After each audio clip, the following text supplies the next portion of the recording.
C'est que dans Éphésiens chapitre 1, verset 14, il est dit « Lequel est le gage de notre patrimoine jusqu'à la rédemption de la possession acquise à la louange de sa gloire. » Et donc notre salut, le fait que le salut est pour toujours, c'est à la louange de sa gloire. Ça veut dire quoi? C'est à la gloire de Dieu.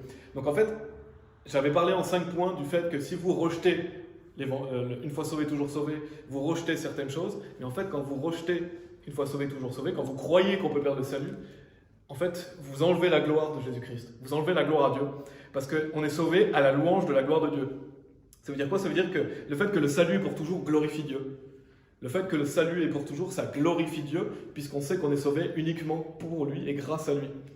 Et donc pour sa gloire. Donc si vous dites que vous perdez le salut, en fait, vous enlevez la gloire qu'est Dieu à Jésus-Christ, tout simplement.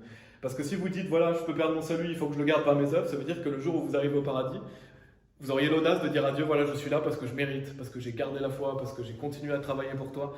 Et donc en fait, vous enlevez la gloire à Jésus. Donc ça, c'est un mensonge. Si vous dites qu'il faut rajouter quoi que ce soit à ce qu'a fait Jésus-Christ, vous serez damné. En fait, le vrai évangile, il est simple, bien sûr. La Bible nous dit, car par grâce, vous êtes sauvés par le moyen de la foi, et cela ne vient pas de vous, c'est le don de Dieu, non des œuvres, afin qu'aucun homme ne se vante. Donc il suffit de mettre sa confiance en Jésus. Et donc quand vous allez entrer au paradis, la gloire ne reviendra qu'à Jésus-Christ. La gloire ne reviendra qu'à Dieu, puisque vous êtes reposés sur ce qu'il a fait lui. Et donc ça, c'est quelque chose d'important à souligner, c'est à la louange de sa gloire.